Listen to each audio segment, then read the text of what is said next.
हरे कृष्णा, जय श्री हरि ओम नमः शिवाय। प्रिय भक्त जनों, आज सुनाते हैं शुक्रवार को संतोषी माता की कथा। कहानी बड़ी ही दुर्लभ कथा सुनेगी, तो आइए बड़ी ही श्रद्धा और प्रसन्नचित मन से इस कथा को सुनते हैं। चलो कथा सुनाते हैं। संतोषी माता व्रत कथा। एक बुढ़िया थी, उसके 7 बेटे थे। 6 कमाने वाले थे जबकि एक निकम्मा था। बुढ़िया 6 बेटों की रसोई बनाती, भोजन कराती और उनसे जो कुछ जूठन बचती वह 7वें को दे देती। एक दिन वह पत्नी से बोला, देखो मेरी माँ को मुझ पर कितना प्रेम है। वह बोली, क्यों नहीं, सबका झूठा जो तुमको खिलाती है। वह बोला, ऐसा नहीं हो सकता है, मैं जब तक आंखों से न देख लूं मान नहीं सकता। बहू हंसकर बोली, देख लोगे तब तो मानोगे। कुछ दिन बाद त्योहार आया। घर में 7 प्रकार के भोजन और चूरमे के लड्डू बने। वह जांचने को सिर दुखने का बहाना कर पतला वस्त्र सिर पर ओढ़े रसोई घर में सो गया। वह कपड़े में से सब देखता रहा। 6 भाई भोजन करने आए। उसने देखा माँ ने उनके लिए सुंदर आसन बिछा नाना प्रकार की रसोई परोसी और आग्रह करके उन्हें जमाया। वह देखता रहा। 6 भोजन करके उठे तब माँ ने उनकी झूठी थालियों में से लड्डुओं के टुकड़े उठाकर एक लड्डू बनाया। जूठन साफ कर बुढ़िया माँ ने उसे पुकारा, बेटा 6 भाई भोजन कर गए, अब तू ही बाकी है, उठ तू कब खाएगा।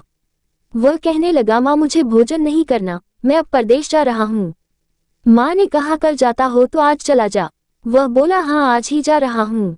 ये कहकर वह घर से निकल गया। 7वें बेटे का परदेश जाना। चलते समय पत्नी की याद आ गई। वह गौशाला में कंडे उपले थाप रही थी। वहां जाकर बोला, हम जावे परदेश आवेंगे कुछ काल, तुम रहियो संतोष से धर्म आपनो पाल। वह बोली, जाओ पिया आनंद से हमारो सोच हटाया, राम भरोसे हम रहे ईश्वर तुम्हें सहाय। 2 निशानी आपन देख धरू में धीर, सुधी मति हमारी बिसारियो रखियो मन गंभीर। वह बोला, मेरे पास तो कुछ नहीं, यह अंगूठी है सो ले और अपनी कुछ निशानी मुझे दे। वह बोली, मेरे पास क्या है, ये गोबर भरा हाथ है। ये कहकर उसकी पीठ पर गोबर के हाथ की थाप मार दी। वह चल दिया। चलते चलते दूर देश पहुंचा। परदेश में नौकरी। वहां एक साहूकार की दुकान थी। वहां जाकर कहने लगा, भाई मुझे नौकरी पर रख लो। साहूकार को जरूरत थी, बोला रह जा। लड़के ने पूछा, तनख्वाह क्या दोगे। साहूकार ने कहा, काम देखकर दाम मिलेंगे। साहूकार की नौकरी मिली। वह सुबह 7 बजे से 10 बजे तक नौकरी बजाने लगा। कुछ दिनों में दुकान का सारा लेन देन, हिसाब किताब, ग्राहकों को माल बेचना सारा काम करने लगा। साहूकार के 7-8 नौकर थे, वे सब चक्कर खाने लगे, ये तो बहुत होशियार बन गया। सेठ ने भी काम देखा और 3 महीने में ही उसे आधे मुनाफे का हिस्सेदार बना लिया। वह कुछ वर्ष में ही नामी सेठ बन गया और मालिक सारा कारोबार उस पर छोड़कर चला गया। पति की अनुपस्थिति में सास का अत्याचार। इधर उसकी पत्नी को सास ससुर दुख देने लगे, सारी गृहस्थी का काम करा के उसे लकड़ी लेने जंगल में भेजते। इस बीच घर के आटे से जो भूसी निकलती उसकी रोटी बनाकर रख दी जाती और फूटे नारियल की नारेली में पानी। एक दिन वह लकड़ी लेने जा रही थी। रास्ते में बहुत सी स्त्रियां संतोषी माता का व्रत करती दिखाई दी। संतोषी माता का व्रत। वह वहां खड़ी होकर कथा सुनने लगी और पूछा, बहनों तुम किस देवता का व्रत करती हो और उसके करने से क्या फल मिलता है। यदि तुम इस व्रत का विधान मुझे समझा कर कहोगे तो मैं तुम्हारा बड़ा आसान मानूंगी। तब उनमें से एक स्त्री बोली, सुनो, ये संतोषी माता का व्रत है। इसके करने से निर्धनता दरिद्रता का नाश होता है और जो कुछ मन में कामना हो सब संतोषी माता की कृपा से पूरी होती है। तब उसने उससे व्रत की विधि पूछी। संतोषी माता व्रत विधि। वह भक्तिनी स्त्री बोली, 1.25 आने का गुड़ चना लेना, इच्छा हो तो 5.25 आने का लेना या 1.25 रुपए का भी सहूलियत के अनुसार लाना। बिना परेशानी और श्रद्धा व प्रेम से जितना भी बन पड़े सवाया लेना। प्रत्येक शुक्रवार को निराहार रहकर कथा सुनना, इसके बीच क्रम टूटे नहीं, लगातार नियम पालन करना। सुनने वाला कोई न मिले तो घी का दीपक जला उसके आगे या जल के पात्र को सामने रखकर कथा कहना। जब कार्य सिद्ध न हो नियम का पालन करना और कार्य सिद्ध हो जाने पर व्रत का उद्यापन करना। 3 मास में माता फल पूरा करती है। यदि किसी के ग्रह खोटे भी हों तो भी माता वर्ष भर में कार्य सिद्ध करती है। फल सिद्ध होने पर उद्यापन करना चाहिए, बीच में नहीं। उद्यापन में 2.5 सेर आटे का खाजा तथा इसी परिमाण से खीर तथा चने का साग करना। 8 लड़कों को भोजन कराना, जहाँ तक मिले देवर जेठ भाई बंधु के हों, न मिले तो रिश्तेदारों और पास पड़ोसियों को बुलाना। उन्हें भोजन करा यथाशक्ति दक्षिणा दे माता का नियम पूरा करना। उस दिन घर में खटाई न खाना। ये सुन बुढ़िया के लड़के की बहू चल दी। व्रत का प्रण करना और माँ संतोषी का दर्शन देना।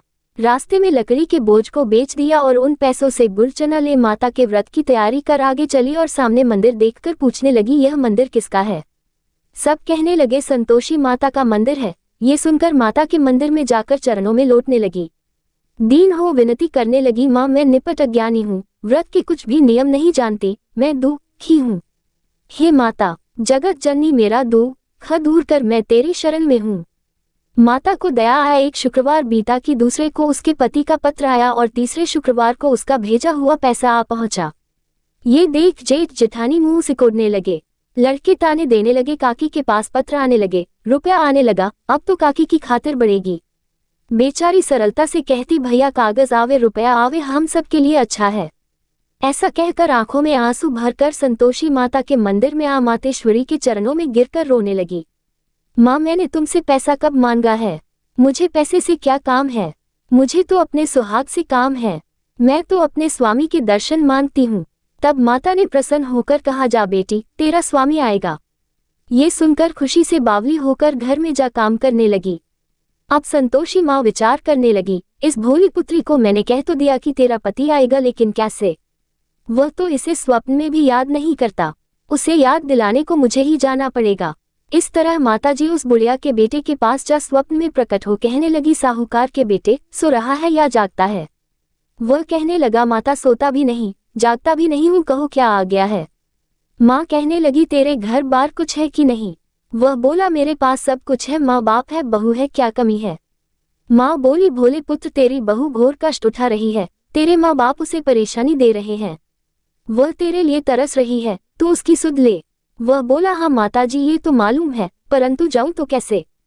परदेश की बात है, लेन देन का कोई हिसाब नहीं, कोई जाने का रास्ता नहीं आता, कैसे चला जाऊं? माँ कहने लगी, मेरी बात मान, सवेरे नहा धोकर संतोषी माता का नाम ले, घी का दीपक जला दंडवत कर दुकान पर जा बैठ। देखते देखते सारा लेन देन चुक जाएगा, जमा का माल बिक जाएगा, सांझ होते होते धन का भारी ढेर लग जाएगा। अब बूढ़े की बात मानकर वह नहा धोकर संतोषी माता को दंडवत घी का दीपक जला दुकान पर जा बैठा। थोड़ी देर में देने वाले रुपया लाने लगे, लेने वाले हिसाब लेने लगे। कोठे में भरे सामान के खरीददार नकद दाम दे सौदा करने लगे। शाम तक धन का भारी ढेर लग गया। मन में माता का नाम ले चमत्कार देख प्रसन्न हो घर ले जाने के वास्ते गहना कपड़ा सामान खरीदने लगा। यहाँ काम से निपट तुरंत घर को रवाना हुआ। उधर उसकी पत्नी जंगल में लकड़ी लेने जाती है, लौटते वक्त माताजी के मंदिर में विश्राम करती। वह तो उसके प्रतिदिन रुकने का जो स्थान ठहरा। धूल उड़ती देख वह माता से पूछती है, हे माता ये धूल कैसे उड़ रही है? माता कहती है, हे पुत्री तेरा पति आ रहा है, अब तू ऐसा कर लकड़ियों के 3 बोझ बना ले, एक नदी के किनारे रख और दूसरा मेरे मंदिर पर व तीसरा अपने सिर पर। तेरे पति को लकड़ियों का गट्ठर देख मोह पैदा होगा, वह यहाँ रुकेगा, नाश्ता पानी खाकर माँ से मिलने जाएगा, तब तू लकड़ियों का बोझ उठाकर जाना और चौक में गट्ठर डालकर जोर से आवाज लगाना, लो सासू जी लकड़ियों का गट्ठर लो, भूसी की रोटी दो, नारियल के खेपड़े में पानी दो, आज मेहमान कौन आया है? माताजी से बहुत अच्छा कहकर वह प्रसन्न मन से लकड़ियों के 3 गट्ठर बनाए, एक नदी के किनारे पर और एक माताजी के मंदिर पर रखा। इतने में मुसाफिर आ पहुंचा। सूखी लकड़ी देख उसकी इच्छा उत्पन्न हुई कि हम यहीं पर विश्राम करें और भोजन बनाकर खा पीकर गांव जाएं। इसी तरह रुककर भोजन बना, विश्राम करके गांव को गया। सबसे प्रेम से मिला। उसी समय सिर पर लकड़ी का गट्ठर लिए वह उतावली सी आती है। लकड़ियों का भारी बोझ आंगन में डालकर जोर से 3 आवाज देती है, लो सासू जी लकड़ियों का गट्ठर लो, भूसी की रोटी दो, आज मेहमान कौन आया है? ये सुनकर उसकी सास बाहर आकर अपने दिए हुए कष्टों को भुलाने हेतु कहती है, बहू ऐसा क्यों कहती है? तेरा मालिक ही तो आया है, आ बैठ, मीठा भात खा, भोजन कर, कपड़े गहने पहन। उसकी आवाज सुन उसका पति बाहर आता है। अंगूठी देख व्याकुल हो जाता है। माँ से पूछता है, माँ ये कौन है? माँ बोली, बेटा ये तेरी बहू है, जब से तू गया है तब से सारे गांव में भटकती फिरती है, घर का काम काज कुछ करती नहीं, 4 पहर आकर खा जाती है। वह बोला, ठीक है माँ मैंने इसे भी देखा और तुम्हें भी, अब दूसरे घर की ताली दो, उसमें रहूंगा। माँ बोली, ठीक है जैसी तेरी मर्जी। तब वह दूसरे मकान की तीसरी मंजिल का कमरा खोल सारा सामान जमाया। एक दिन में राजा के महल जैसा ठाट बाट बन गया। अब क्या था, बहू सुख भोगने लगी। इतने में शुक्रवार आया। शुक्रवार व्रत के उद्यापन में हुई भूल, किया खटाई का इस्तेमाल। उसने पति से कहा, मुझे संतोषी माता के व्रत का उद्यापन करना है। पति बोला, खुशी से कर लो। वह उद्यापन की तैयारी करने लगी। जेठानी के लड़कों को भोजन के लिए कहने गई। उन्होंने मंजूर किया, परंतु पीछे से जेठानी ने अपने बच्चों को सिखाया, देखो भोजन के समय खटाई मांगना, जिससे उसका उद्यापन पूरा न हो। लड़के जीने आए खीर खाना पेट भर खाया, परंतु बाद में खाते ही कहने लगे, हमें खटाई दो, खीर खाना हमको नहीं भाता, देखकर अरुचि होती है। वह कहने लगी, भाई खटाई किसी को नहीं दी जाएगी, ये तो संतोषी माता का प्रसाद है। लड़के उठ खड़े हुए, बोले, पैसा लाओ। भोली बहू कुछ जानती नहीं थी, उन्हें पैसे दे दिए। लड़के उसी समय हट करके इमली खटाई ले खाने लगे। ये देखकर बहू पर माताजी ने कोप किया। राजा के दूत उसके पति को पकड़ कर ले गए। जेठ जेठानी मनमाने वचन कहने लगे, लूट लूट कर धन इकट्ठा कर लाया है, अब सब मालूम पड़ जाएगा जब जेल की मार खाएगा। बहू से यह सहन नहीं हुए। माँ संतोषी से मांगी माफी। रोती हुई माताजी के मंदिर गई, कहने लगी, हे माता, तुमने क्या किया? हंसाकर अब भक्तों को रुलाने लगी। माता बोली, बेटी तूने उद्यापन करके मेरा व्रत भंग किया है। वह कहने लगी, माता मैंने कुछ अपराध किया है, मैंने तो भूल से लड़कों को पैसे दे दिए थे, मुझे क्षमा करो, मैं फिर तुम्हारा उद्यापन करूंगी। माँ बोली, अब भूल मत करना। वह कहती है, अब भूल नहीं होगी, अब बतलाओ वे कैसे आवेंगे। माँ बोली, जा पुत्री, तेरा पति तुझे रास्ते में आता मिलेगा। वह निकली, राह में पति आता मिला। वह पूछी, कहाँ गए थे? वह कहने लगा, इतना धन जो कमाया है उसका टैक्स राजा ने मांगा था, वह भरने गया था। वह प्रसन्न हो बोली, भला हुआ, अब घर को चलो। कुछ दिन बाद फिर शुक्रवार आया, फिर किया व्रत का उद्यापन। वह बोली, मुझे फिर माता का उद्यापन करना है। पति ने कहा, करो। बहू फिर जेठ के लड़कों को भोजन को कहने गई। जेठानी ने एक दो बातें सुनाई और सब लड़कों को सिखाने लगी, तुम सब लोग पहले ही खटाई मांगना। लड़के भोजन से पहले कहने लगे, हमें खीर नहीं खानी, हमारा जी बिगड़ता है, कुछ खटाई खाने को दो। वह बोली, खटाई किसी को नहीं मिलेगी, आना हो तो आओ। वह ब्राह्मण के लड़के लाकर भोजन कराने लगी। यथाशक्ति दक्षिणा की जगह एक एक फल उन्हें दिया। संतोषी माता प्रसन्न हुई। संतोषी माता का फल, माता की कृपा होते ही 9वें मास में उसके चंद्रमा के समान सुंदर पुत्र प्राप्त हुआ। पुत्र को पाकर प्रतिदिन माता जी के मंदिर को जाने लगी। माँ ने सोचा, ये रोज आती है, आज क्यों न इसके घर चलूं। यह विचार कर माता ने भयानक रूप बनाया। गुड़ चने से सनामुख, ऊपर सून के समान होठ, उस पर मक्खियां भिन भिन कर रही थी। देहली पर पैर रखते ही उसकी सास चिल्लाई, देखो रे, कोई चुड़ैल डाकिन चली आ रही है, लड़कों इसे भगाओ, नहीं तो किसी को खा जाएगी। लड़के भगाने लगे, चिल्लाकर खिड़की बंद करने लगे। बहू रोशनदान में से देख रही थी, प्रसन्नता से पगली बन चिल्लाने लगी, आज मेरी माताजी मेरे घर आई है। वह बच्चे को दूध पीने से हटाती है। इतने में सास का क्रोध फट पड़ा। वह बोली, क्या उतावली हुई है? बच्चे को पटक दिया। इतने में माँ के प्रताप से लड़के ही लड़के नजर आने लगे। वह बोली, माँ मैं जिसका व्रत करती हूँ ये संतोषी माता है। सबने माता जी के चरण पकड़ लिए और विनती कर कहने लगे, हे माता, हम मूर्ख हैं, अज्ञानी हैं, तुम्हारे व्रत की विधि हम नहीं जानते, व्रत भंग कर हमने बड़ा अपराध किया है, जग माता आप हमारा अपराध क्षमा करो। इस प्रकार माता प्रसन्न हुई। बहू को प्रसन्न हो जैसा फल दिया वैसा माता सबको दे, जो पड़े उसका मनोरथ पूर्ण हो। बोलो संतोषी माता की जय।